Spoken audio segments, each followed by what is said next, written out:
Assalamualaikum, selamat siang, salam rahayu. Ini saya ada bahasan yang bisa dibilang bagus ini gitu loh. Jadi salah satu teman kita, pokoknya ke depan kita terus akan mengungkap cara-cara halus yang bisa dibilang entah itu terstruktur entah itu tidak.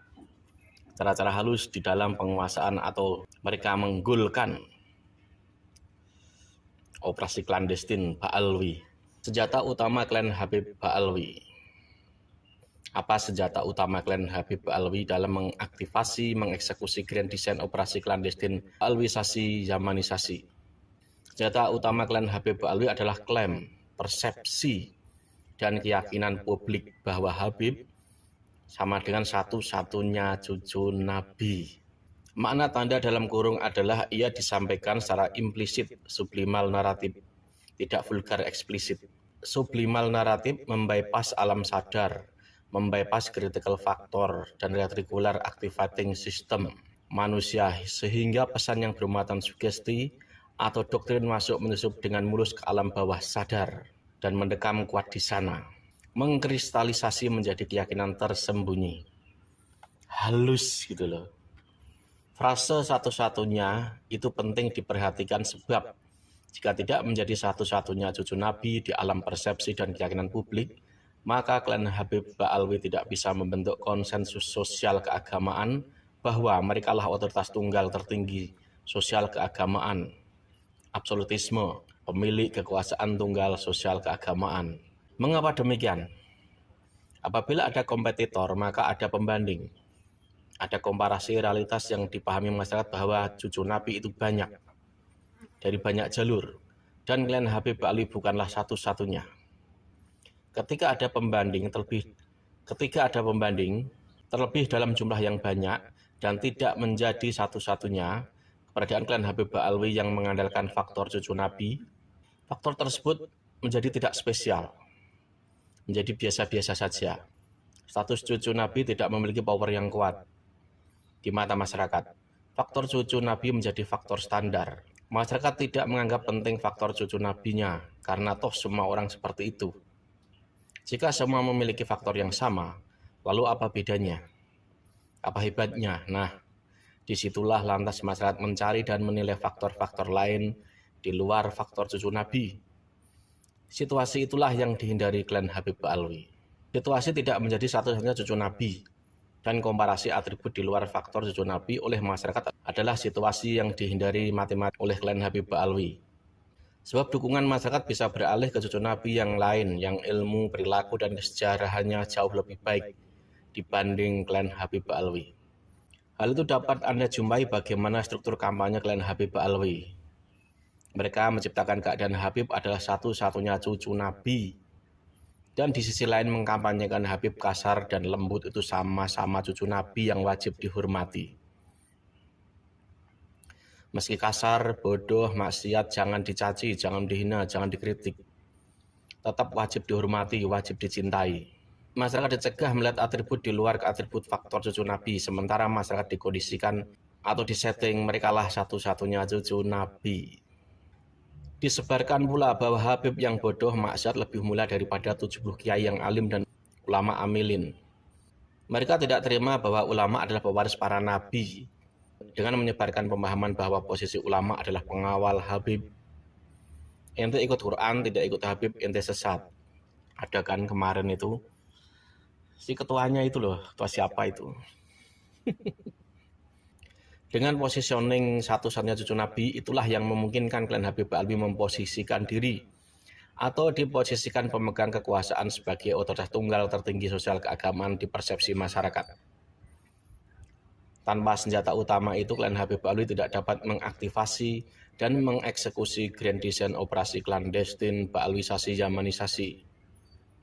Intisarinya, grand design klandestin klan Habib Ba'alwi dibangun di atas pondasi Habib sama dengan dalam tanda kurung satu-satunya cucu Nabi, dalam tanda kurung sama dengan Rasulullah, sama dengan Allah. Keberhasilan doktrinasi klan Habib Ba'alwi. Doktrin atau program pikiran Habib sama dengan satu-satunya cucu Nabi. dicekokkan ke masyarakat melalui beragam instrumen, kanal komunikasi dan cara, melalui doktrinasi, klaim propaganda, pengubahan sejarah, pemalsuan makam, pemalsuan sanad thoriqoh, dan lain-lain yang ujungnya atasnya semuanya mengerucut kepada superioritas ras klan Habib Ba'alwi.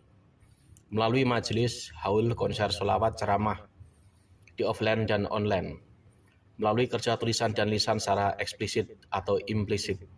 Operasi tersebut berhasil. Keberhasilan itu dapat dijumpai pada fakta di mana masyarakat dan kiai-kiai meyakini Habib sebagai zuriat Nabi dan menganggap diksi Habib sama dengan zuriat Nabi, atau diksi Habib digunakan sebagai kata ganti zuriat Nabi di percakapan sehari-hari. Mengenai mispersepsi dan kesalahan berbahasa ini, penulis urai lebih panjang di tulisan lain. Keberhasilan operasi tersebut dikarenakan beberapa hal. Pertama,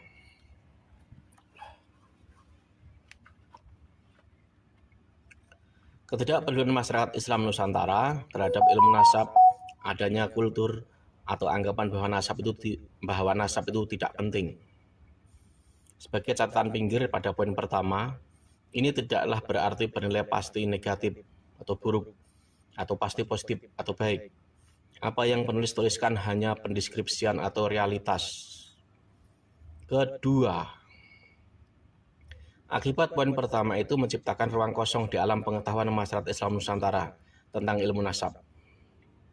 Ketiga, ruang kosong itu menciptakan blind spot. Blind spot itulah yang kemudian dieksploitasi oleh klan Habib Ba'alwi dan budak-budaknya guna menancapkan paradigma Habib dalam kurung satu-satunya cucu Nabi. Di blind spot atau di sleeping market itulah klan Habib Ba'alwi berdiri sendirian mendominasi sebagai satu-satunya cucu Nabi. Nantinya kita dapat membahas ini lebih panjang dengan menggandeng khasanah ilmu marketing branding. Terah Wali Songo, kompetitor yang harus dieliminir. Untuk membentuk keadaan psikososial otoritas tunggal sosial keagamaan berdasar nasab satu-satunya cucu Nabi, kompetitor harus dieliminir. Siapa kompetitor itu? Terah Wali Songo. Makanya kemudian dapat dipahami mengapa dan apa maksudnya dari perilaku klan Habib Ba'alwi yang terlihat mati-matian membunuh keberadaan Terah Wali Songo di tengah masyarakat. Bagaimana membunuh keberadaan Terah Wali Songo? Pertama, Wali Songo dipropagandakan sebagai Habib, padahal bukan, yaitu jalur Ubaid bin Ahmad bin Isa, baik melalui kerja, tulisan, lisan, dan arkeologi. Kedua, keterangan Wali Songo digembar-gemborkan terputus karena bukan jalur laki-laki. Kalaupun ada dari jalur ibu, kalau jalur ibu terputus, aturan garis laki-laki ini juga alat mengeliminir kompetitor. Ketiga, jika ada yang mengaku sebagai Terah Wali Songo, ia diintimidasi, diteror, dan dipersekusi, dipukuli, ditampar, ditendang, bahkan diinjak kepalanya. Ini untuk menciptakan ketakutan pada Terah Wali Songo agar status atau identitas itu tidak muncul di tengah masyarakat. Di sisi lain, juga memaintain keadaan persepsi di masyarakat bahwa satu-satunya cucu Nabi adalah klan Habib Ba'alwi. Kan banyak kan orang-orang yang sebenarnya Terah Wali Songo dia ngaku cucu karena kemakan propaganda bahwa mereka Habib lalu dipersekusi, itu banyak. Keempat, menciptakan persepsi di tengah masyarakat siapa saja yang mengaku Terah Wali Songo. Karena Wali Songo adalah Habib, maka dia harus melewati verifikasi lembaga Rubithah Alawiyah. Karena RA lembaga yang memverifikasi Habib. Jika tidak diakui RA, maka dia bukan turunan Wali Songo. Di permukaan publik diciptakan persepsi dan keyakinan seperti itu. Sementara ada mekanisme gelap di belakang layar yang tidak diketahui publik. Terah Wali Songo ditolak, dinyatakan terputus oleh sistem RA. Inilah posisi dan fungsi RA dipropagandakan ke masyarakat sebagai satu-satunya lembaga validasi nasab zuriat Rasul, yaitu menjadi otoritas tunggal kenasaban zuriat Nabi guna mentiadakan kompetitor. Kelima, menciptakan struktur gelar keturunan Nabi yang tertinggi adalah Habib. Sayyid Syarif Dewa Habib. Untuk diakui sebagai Sayyid Syarif harus memperoleh pengakuan dari RA. Sedangkan sudah disetting keturunan Wali Songo dinyatakan terputus dan tertolak oleh RA, maka jadilah Sayyid Syarif hanya dari jalur klan Habib Ba'alwi. Dengan demikian, gelar tertinggi zuriat Nabi yaitu Habib hanya bisa dikenakan oleh klan Habib Ba'alwi saja. Melalui propaganda dan skema di atas, masyarakat dibikin berpersepsi dan berkeyakinan bahwa satu-satunya cucu Nabi yang valid di Indonesia, bahkan di seluruh dunia adalah klan Habib Ba'alwi. Tidak ada selain mereka. Pembodohan, itulah pembodohan, cara-cara yang bisa dibilang memang dari dulu seperti itu.